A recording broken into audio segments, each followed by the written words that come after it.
मुरथाल नाम के एक गांव में एक बहुत ही मशहूर ढाबा था। पूरे गांव के लोग उसी के पास खाना खाने आते थे। ढाबे का मालिक और उसका बेटा मन लगा के काम करते। धंधा दिन दोगुनी रात चौगुनी तरक्की कर रहा है राजू। वो तो है बाबूजी, आजकल तो दूसरे गांव के लोग भी खाना खाने अपने पास ही आते हैं। ये तो अपनी मसालेदार और मलाईदार लस्सी का कमाल है। रामलाल की लस्सी हर जगह मशहूर है। धीरे धीरे ग्राहकों की संख्या इतनी बढ़ती गई कि उन दोनों के लिए संभालना मुश्किल हो गया। एक दाल मखनी, बटर नान और लस्सी देना। जी माफ कीजिए, लस्सी तो खत्म हो गई है। आखिरी ग्लास का ऑर्डर भी ले चुका हूँ। पर आप बैठिए, मैं आपको बाकी का ऑर्डर दे देता हूँ। नहीं नहीं नहीं भाई रामलाल, अब रोज खाने के साथ तुम्हारी लस्सी की आदत पड़ गई है, इसलिए रोज अपने ब्रेक में तुम्हारे ढाबे पे चला आता हूँ। अब बिना लस्सी खाना गले से कहाँ उतरेगा। इतना कहकर बंटी वहाँ से निकल जाता है।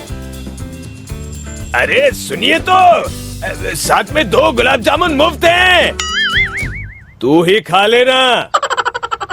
राजू सब देख रहा होता है।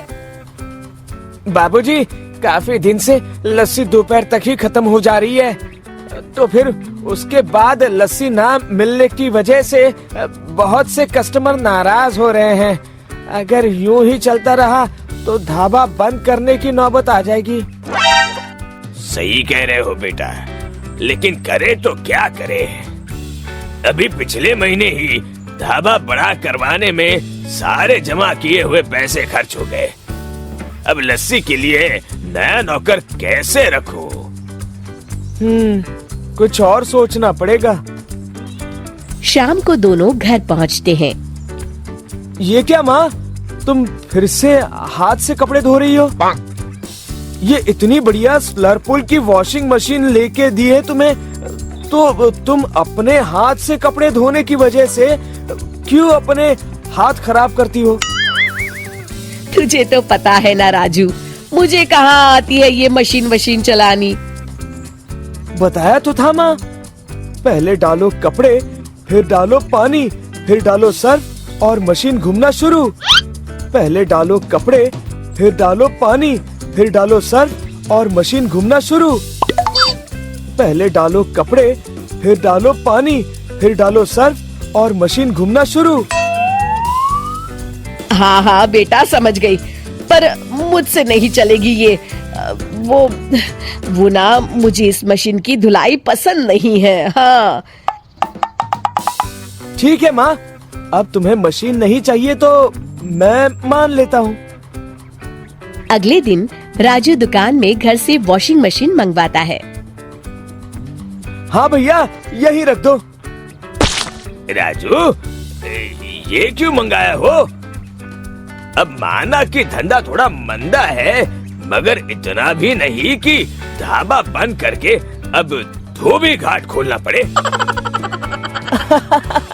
ऐसा नहीं है बाबूजी, आप बस देखते जाओ। पहले डालो दही, फिर डालो गुलाब जल, फिर डालो हमारे स्पेशल मसाले और मशीन घूमना शुरू। ये लीजिए, 5 मिनट में मशीन भर के लस्सी तैयार। रामलाल लस्सी को चखता है।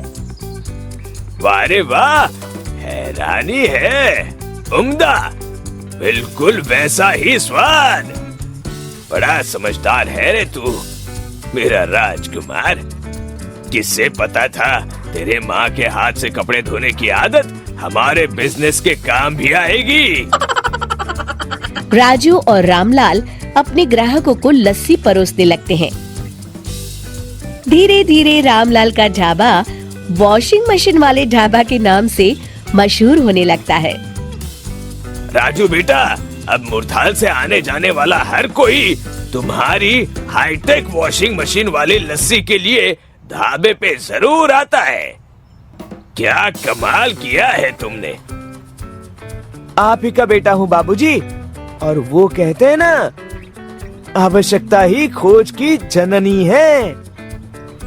इतने में बंटी ढाबे पे आता है। अरे बंटी भाई, इतने दिनों बाद आए आप। हाँ भाई रामलाल, अब ये बताओ आज लस्सी मिलेगी या नहीं? ये बताओ कौन से फ्लेवर में चाहिए? शिक्षा, मुश्किल समय में हिम्मत नहीं हारनी चाहिए, क्योंकि आवश्यकता ही खोज की जननी है।